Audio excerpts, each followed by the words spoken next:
저희는 계속해서 예수님께서 당신의 이제 마지막에 관한 이야기들을 나누고 있는 겁니다. 십자가에서의 고난 당하시는 비참한 모습, 또는 인간의 육체를 갖고 계신 예수께서 십자가에서 얼마나 인간이 느낄 수 있는 고통의 한계, 그 이상의 고통을 감내하시는 모습들에 대한 이야기, 그런 감정적이고 어떻게 보면 감각적인 이슈들, 예수님의 십자가의 그 고난 사건에 대해서 저희가 익히 잘 알고 있기 때문에 영화를 통해서든 또 우리가 주로 또 그런 부분에 대한 묵상들을 많이 해왔던 우리들 입장에서 사실 15장, 16장에서의 예수님의 마지막 고별 증언들과 같은 이야기들이 조금 관가됩니다. 그런 면에서 저와 여러분이 예수님의 십자가에 대한 충분한 묵상과 이해의 전제는 요한복음을 통해서나 복음서 등등을 통해서 예수님의 생전에 직접 하신 이야기가 뭔가, 이것들에 대한 좀 깊은 관찰과 묵상은 무척 중요해 보여요. 특히나 오늘 본문들은 거의 예수님의 유언이지 않습니까? 그런 면에서 오늘 본문에서 예수님의 이야기들은 조금은 저희하고 좀 거리가 있어 보이는 이야기들처럼 느껴질 수도 있어 보여요. 왜냐하면 좀 그 개념 자체가 막연할 수 있거든요. 특히 오늘 본문은 이렇게 시작을 합니다. 세상이 너희를 미워하면 너희보다 먼저 나를 미워한 줄을 알라.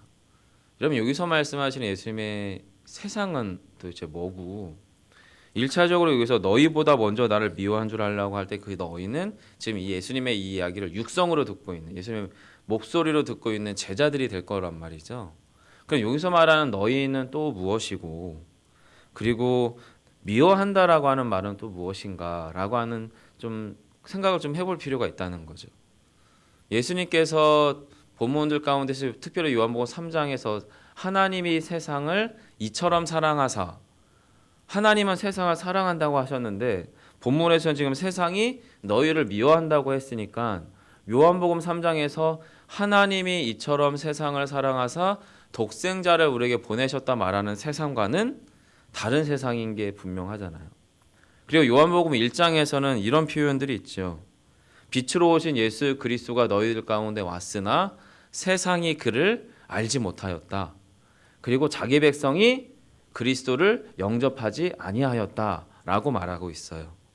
그럼 아마도 예수님이 말씀하시는 요 18절에서의 세상이 나를 미워하고 너희를 미워한다라고 하는 이런 표현들은 아마도 3장에서 하나님이 세상을 이처럼 사랑하사 말할 때의 세상과는 다른 세상일 거고, 오히려 요한복음 1장에서 빛으로 예수 그리스도가 오셨지만 세상이 그를 알지 못했다 말할 때의 세상이 아마도 본문에서의 그 단어일지 않을까라고 하는 생각을 하게 되는 거죠. 자, 그렇게 본다면 본문에서의 세상은 가장 기본적으로는 예수 그리스도와 또 예수 그리스도를 따르고 있는 누군가, 본문에서는 제자들이 되겠고 오늘날로 적용하면 저와 여러분이 될 거란 말입니다. 즉 본문에 등장하는 세상은 예수 그리스도와 또 예수 그리스도께 속한 자들과는 대립하는 세상입니다. 갈등하는 세상입니다. 그리고 소극적으로는 우리를 또는 예수 그리스도를 미워하는 세상이고, 적극적으로는 예수 그리스도와 예수 그리스도를 따르는 사람들을 박해, 공격하고 파괴하는 관계 안에서의 세상이다라고 하는 것이 본문에 등장하는 세상이죠. 자, 그런 상황에서 여러분 본문을 조금 더 구체적으로 읽어보도록 할 텐데요. 자, 세상이 우리를 미워하는 이유를 예수님이 19절에서 이야기를 하고 있습니다. 19절 같이 한번 읽어주시겠어요? 함께 합니다. 시작.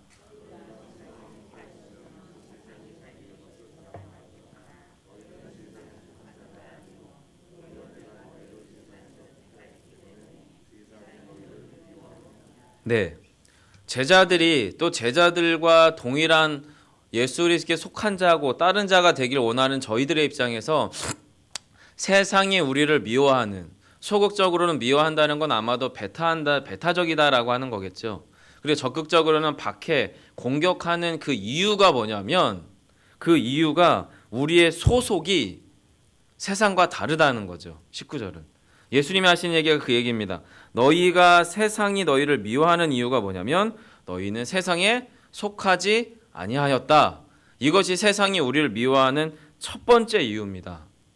두 번째 이유는 19절 중반절에 있지요. 너희가 세상에 속한 자가 아닐 뿐 아니라 뭡니까? 예수 그리스도가 내가 너희를 세상 중에서 택했다 라고 이야기합니다. 세상이 우리를 미워하는 두 번째 이유는 주님께서 우리를 이미 택하셨어요. 근데 어디에서 택합니까?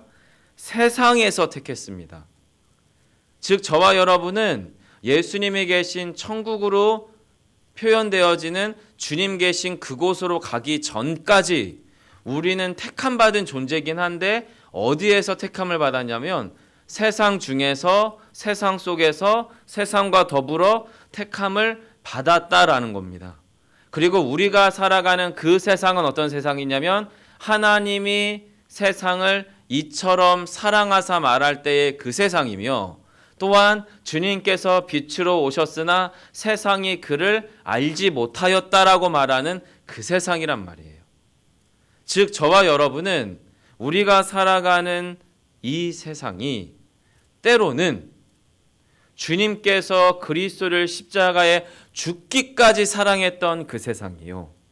또한 도리어 예수님이 그들을 사랑하심으로 죽기까지 그 하나님의 뜻을 이루기 위하여 온 세상이지만 또한 그 주님을 전혀 알 수 없어서 주를 미워하고 박해하고 십자가에 못 박게 했던 그 세상 중에서 저와 여러분을 택했다라는 거예요.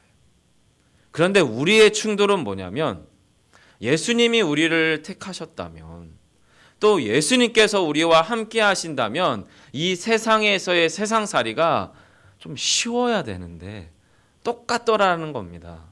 예수 믿는 사람이나 안 믿는 사람이나 힘들기는 매 한 가지고 문제 해결을 하려고 하면 내가 너무 엄청나게 발버둥 쳐야 될 것 같은 이 충돌. 뭔가 뒤에서 좀 이렇게 동풍이 좀 불어서 순풍이 내 등 뒤에서 나를 좀 붕 띄워가지고 세상 사람들이 한 걸음 갈 때 내가 한 세네 걸음 갈 것 같은 기분이고 또 내 삶의 어떤 인생의 문제 해결들이 좀 그렇게 힘을 좀 딱 받아서 가면 좋겠는데 절대 그렇지 않잖아요, 여러분. 예수 안 믿는 어린 친구들이 공부 안 하면 성적 안 나오는 거 당연한 거고요. 그리고 직장 생활하는 우리 아버지들이 또 사업하는 우리의 가정의 남편들, 가장들이 정말로 그 가운데서 조금만 불성실해서 아차 하고 미끄러지면 그 다음 기회가 쉽지 않은 이 세상이지 않습니까? 건강상의 문제도 매한가지고 예수 믿는 자나 안 믿는 자나 똑같이 아파요. 또 똑같이 결과적으로 죽게 되고. 그럼 주님께서 여러분 우리를 택하셨고 또 우리가 세상 가운데서 세상에 속한 자가 아니라고 말할 때에 여러분 우리에게 주님께서 지금 하시고자 하시는 이야기가 뭘까요? 아마도 우리에게 인정하기 싫은 거일 수 있지만 세상에서 우리가 잘 되고 잘 살고 잘 나가고 하는 것이 주님은 거기에 죄송하지만 그렇게 크게 관심이 없으실 수도 있구나라고 하는 걸 우리가 사실은 인정해야 될 것 같아요. 이미 여러분은 어쩌면 마음속으로 인정하고 계세요. 그렇지 않습니까? 그러니까 이 자리에 나와 계세요. 그런데 우리가 마음속으로 인정한다는 거 현실을 살아내는 것도 다르잖아요. 현실을 살 때는 그만큼 더 고단한 거겠죠. 그런데 주님께서 우리에게 이렇게 위로를 하세요. 20절인데요. 제가 읽어드릴게요. 내가 너희에게 종이 주인보다 더 크지 못하다 한 말을 기억하라. 사람들이 나를 박해하였은즉 너희도 박해할 것이요 내 말을 지켰은즉 너희 말도 지킬 것이라. 여러분 성경에 예수님이 좀 뭐라고 말씀하세요? 종이 주인보다 더 크지 못하다 한 말을 기억해라.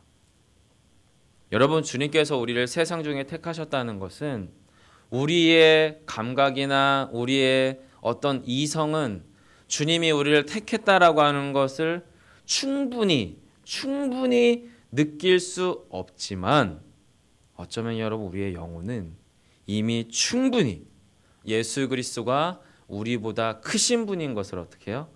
감각하고 있습니다. 우리의 영혼은. 그걸 어떻게 아느냐? 위기 상황일 때 압니다. 우리의 삶이 궁지에 몰릴 때 신자의 선택의 문제는 불신자의 선택과 달라지기 마련입니다. 절대 저 선택을 할 수 없을 것 같은데 그 선택을 하는 거예요.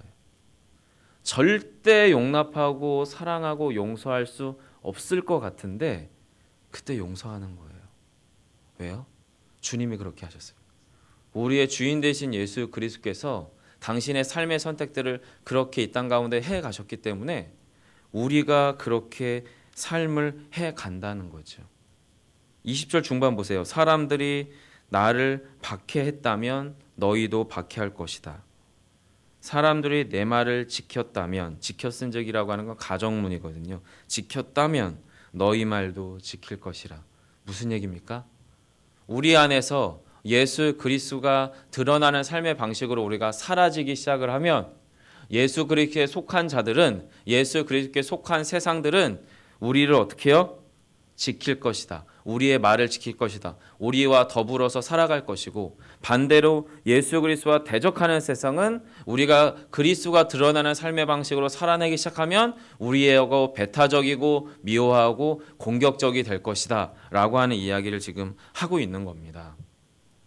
우리에게 지금 위로가 되어지는 것은 뭐냐면 우리의 삶의 한계 상황들, 고난의 상황들, 만도 안 될 것 같은 숨막히는 힘든 상황이 우리 안에 딱 찾아왔을 때 신자는 그 가운데서 주님이 원하시는 믿음의 선택을 하면서 우리의 영혼 깊숙한 곳에 우리의 내면 같은 데서 어떤 하나님의 위로하심의 응답이 주냐면 옳게 가고 있구나.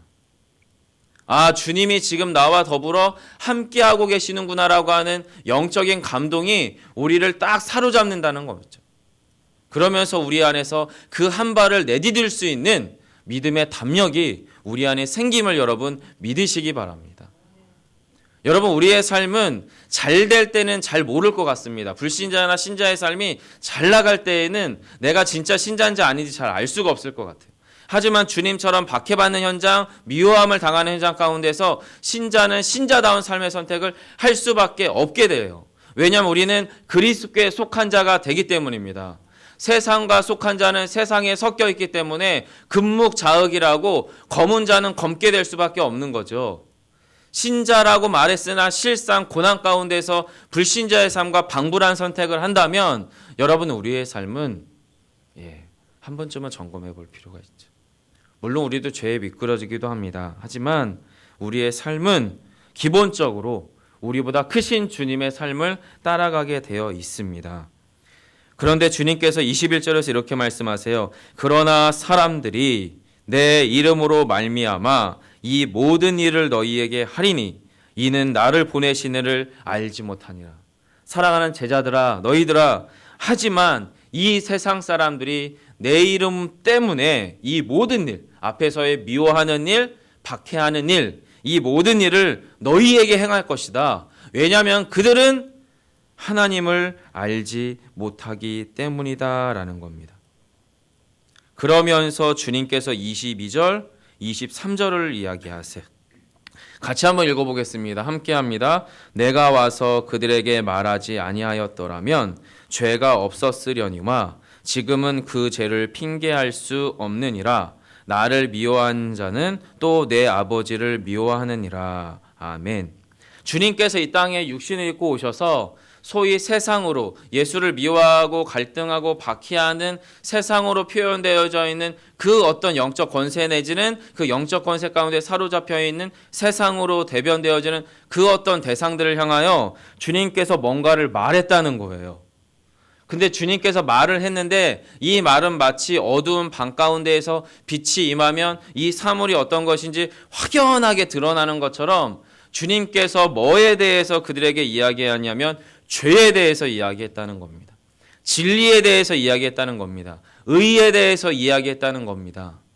주님이 오시기 전까지는 그 세상은 주님으로부터 대립하고 갈등하고 하나님을 미워하고 멀리했던 세상은 문제가 전혀 없었습니다. 너무 좋았습니다. 그런데 주님이 이 땅 가운데 역사에 육신을 입고 오시는 순간부터 주님의 말 한마디, 행동 하나, 눈빛 하나, 태도 하나, 삶의 방식들 하나하나가 거슬려요. 세상에게는. 왜냐하면 주님은 아무것도 하지 아니하고 그 가운데 존재하는 것 하나만으로도 죄를 어떻게 해요? 규정하고 계시니까. 주님과 대척점에 있는 모든 것들이 죄지 않습니까? 세상 가운데 죄인 줄 모르고 분간하지 못하고 살던 그 어떤 존재들이 주님이 오심으로 말미암아 주님과 다른 대척점에 있는 것들이 다 죄인 것이 밝히 드러나니까 그들이 주를 미워했다라는 거예요. 그리고 주님을 미워하는 그 자들은 하나님을 사랑한다 말하지만 실상은 하나님 아버지를 미워하더라라는 거죠. 그러면서 주님께서 그것에 대한 좀 더 구체적인 표현으로 24절에서 이렇게 얘기합니다. 내가 아무도 못한 일을 그들 중에서 하지 아니하였더라면 그들에게 죄가 없었으려니와 지금은 그들이 나와 내 아버지를 보았고 또 미워하였도다. 여러분 24절에서 주님께서 내가 아무도 못한 일을 했다고 말할 때 아무도 못한 일이 뭘까요? 네, 십자가로 표현되어지는 죄를 죄되게 하고 의를 의되게 하고 주께 속한 자를 주께 속한 자로 구분하고 주에 속하지 않은 자를 속하지 않은 자로 구분하는 작업, 구분하는 사역, 이것을 말합니다. 그 가운데에서 주님께서 뭐라고 이야기하시냐면 지금은 그들이 나와 내 아버지를 보았다. 우리에게 있어서 주님의 부재 상황, 오늘날 주님이 육신을 입고 오셔서 우리에게 똑같은 기적을 베푸신다면 무리를 좀 걸으시고 병자도 좀 이렇게 벌떡벌떡 일으키시고 배고플 때 오병이와 같은 기적으로 우리의 필요를 충실하게 채워가면 참 좋을 것 같다라고 이야기가 우리 마음속에 사실은 있는데 주님은 이 땅 가운데 오셔서 행하신 일이 뭐냐면 지금은 그들이 나와 내 아버지를 보았다 말씀하시는 그 일, 아무도 하지 못했던 그 일을 하기 위해서 주님이 이곳에 왔다라는 겁니다. 이미 그 일은 했습니다, 여러분. 그럼 주님의 육체의 부재 상황은 어떤 겁니까? 필연적인 겁니다. 필요합니다. 왜냐하면 그 다음 구절이 우리에게 그 말씀을 하려고 하는 겁니다. 26절 보세요. 내가 아버지께로부터 너희에게 보낼 보혜사 곧 아버지께로부터 나오시는 진리의 성령이 오실 때에 그가 나를 어떻게 해요? 증언하실 것이요. 주님이 이 땅 가운데 오셨습니다. 이것을 우리는 신학적으로 출생했다고 말합니다. 아버지께로부터 나왔다, 아버지께서 낳으셨다라고 표현되어지는 분이 성자 예수님이세요. 그 주님이 이 땅 가운데 첫 보혜사로 아버지께로부터 보내심을 받은 자가 예수 그리스도세요.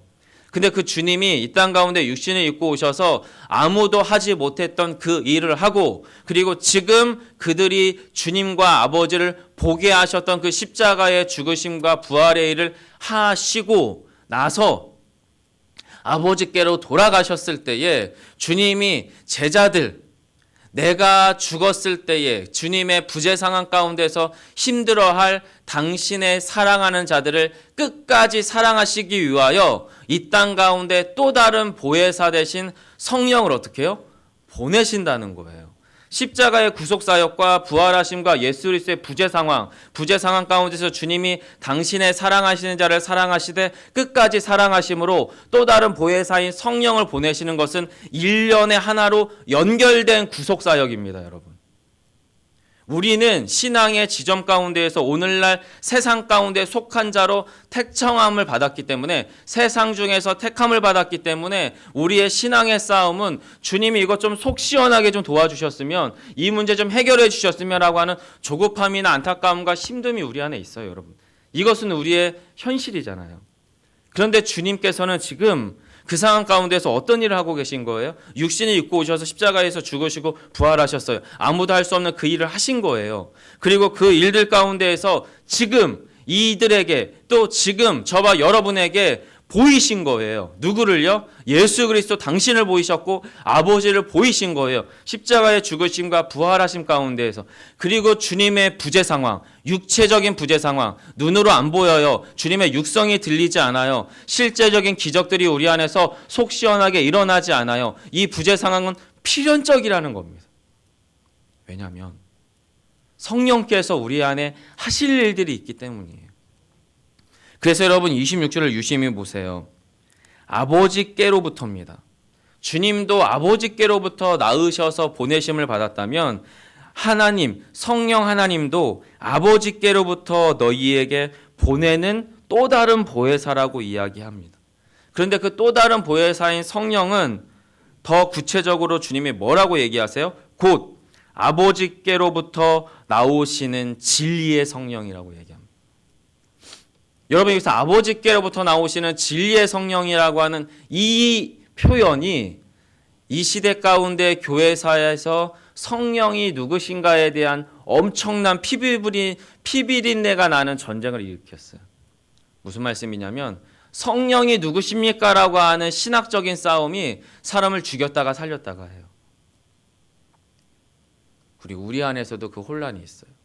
초대교회 때에는 예수님이 누구시냐, 아버지가 누구시냐의 싸움이었다면, 그리고 중세교회와 종교개혁 시대 때에는 구원이 무엇이고 교회가 무엇이냐라고 하는 싸움이었다면, 오늘날의 현대교회는 교회가 무엇이고 성령이 누구시냐에 대한 싸움이에요. 성령에 대한 심각한 오해가 현대교회 안에 발생합니다. 성령이 무슨 기운 같은 걸로 사람들이 주로 이해를 해요. 저희 한국 교회들이 그랬죠. 자, 불 받아라 이렇게 손을 딱 내밀면 넘어질 수는 있을 것 같습니다. 실제로 그런 일들이 저도 일어날 거라고 믿습니다. 저희 어머니 한월산 기도원 기도파셨거든요. 저희 어머니는 넘어지시기도 한 것 같아요. 근데 저는 죽어도 안 넘어지더라고요. 수많은 분들이 방언을 해서 이쪽에 방언을 하고 있을 때 초등학교 6학년 때 계속 여기 있었어요. 그 여전사님 계셨잖아요. 자, 방언하시는 분 해갖고 손 들면은 여기로 딱 옮기고, 그리고 최종적으로 혼자 여기서 방언 못하고 남아있는 부류 중에 한 아이가 저였습니다. 전 제가 큰 죄를 짓고 있는 줄 알았습니다. 나중에 제가 목사가 되고 알고 봤더니 방언은 하나님이 그냥 선물로 주시는 거더라고요. 사모하는 자에게. 네. 그걸 아무도 설명해 주지 않고는 자, 방언 못하고 있으면 계속 기도하라는 거예요. 어린 마음에 울면서 기도했어요. 잘못했다고. 근데 그게 아니더라고요. 성령에 대한 아주 작은 오해지만 제 안에 잘 몰랐던 거죠. 여러분, 그럼 26절에서 성령님은 어떤 분이세요? 아버지께로부터 나오시는 진리의 성령이잖아요. 첫 번째는 진리의 성령이세요. 우리 안에서 예수 그리스도가 하셨던 일과 똑같은 일을 하시는 겁니다. 죄를 죄되게 하고 의를 의되게 하고 하나님께 속한 자, 그리스도께 속한 자를 속한 자로서 하고 속하지 않은 자를 속하지 않은 자로서 분별하고 구별하고 구분짓는 일, 규정하시는 일을 성령도 하세요. 그런데 그 성령께서 어떻게 해요? 아버지께로부터 나오신다는 겁니다. 이 나오신다는 것은 무슨 샘물처럼 거기서 뿅뿅뿅뿅 나와서 처음에는 상급 쓰고 그 다음에 중급 쓰고 그 다음에 하류에서는 지저분한 일처럼 성령이 하나님부터 출발해가지고 처음에는 100% 셌다가 한 20% 30%까지 약해지는 그런 에너지가 아니고요. 아버지께로부터 나왔다는 것은 동일 본질이라는 거예요. 하나님과 같은 성품이시라는 거예요. 하나님의 사역의 목적성과 같다는 거예요. 하나님이 하시고자 하시는 그 일을 예수 그리스도가 십자가의 구속사역으로 온전하게 이루셨던 것처럼 그 또 다른 보혜사로 오신 성령께서 지금 우리 안에 내주하셔서 예수 그리스도가 저와 여러분이 행하셨던 그 일을 지금 저와 여러분에게 이 땅 가운데서 세상 중에서 택하심을 받은 저와 여러분 가운데서 지금 그 일을 하고 계시다는 겁니다. 여러분, 이것은 믿으셔야 되는 거예요. 그것을 믿고 나서 우리가 말하는 거고 행동하고 신앙생활하고 살아가는 거예요. 근데 우리는 그 순서가 뒤집혀가지고요. 기도가 뜨겁지 않거나 내 신앙생활에 내 행동거지가 영 별로면 내가 성령 못 받은 줄 알아요. 내가 성령 충만하지 못한 줄 알아요. 근데 여러분, 그게 아닙니다. 이미 예수 그리스도 십자가의 구속사건이 우리를 뼈쪽까지 완전히 바꾸신 게 분명하다면 이제 우리 안에 성령께서 우리로 하여금 무엇을 말하고 무엇을 행동하게 하고 무엇을 꿈꾸게 하고 어떤 삶을 살아가게 하는지 우리를 강권하신단 말입니다. 그럼 우리가 거기에 집중해서 살아가는 거예요. 그러면서 그렇지 못할 때 우리 안에 성령께서 주인 되시게 살아가야 되는데, 마치 우리가 세상에 속한 자처럼 우리가 죄에 미끄러지고 세상의 유혹에 미끄러질 때에는 무릎을 치면 되는 거예요. 아, 내가 지금 내 안에 계신 성령을 탄식하게 하고 있구나. 내 안에 계신 성령을 근심하게 하고 있구나. 거기서부터 출발하면 되는데, 많은 신자들이 때로는 그 가운데서 내가 믿음 없는 줄 안다는 거예요. 내가 예수를 잘못 믿고 있는 줄 안다는 거예요. 사랑하는 성도 여러분, 오늘 이 새벽 시간에 성령께서 여러분 안에 주장하고 계시는 바 가운데서 출발하십시오. 그 가운데서 성령께서 우리를 어떻게 해요? 진리 가운데서 우리를 자유케 하실 겁니다. 주님이 십자가에서 그 일을 행하셨고요. 성령께서 우리 안에서 지금 그 일을 행하십니다. 그러면서 주님께서 우리 안에 놀라운 일을 증언하세요. 마지막인데요. 너희도 처음부터 나와 함께 있었으므로 증언하느니라. 무슨 얘기예요? 제자들이 지금은 몰라요. 십자가에서 예수님을 모른다고 다 뿔뿔이 흩어질 거예요. 하지만 사도행전 기사 가운데 있는 마가의 다락방에서 성령의 충만함 가운데서 그들 안에 계신 그리스도가 내게 무엇을 행하셨는지를 그들의 심령에 확증받기 시작하니까 담대해집니다. 성령 충만함의 표현 중에 하나가 담대함입니다. 그 가운데서 그들이 무엇합니까? 증언합니다. 증언. 너희도 처음부터 나와 함께 있었다. 무슨 얘기예요?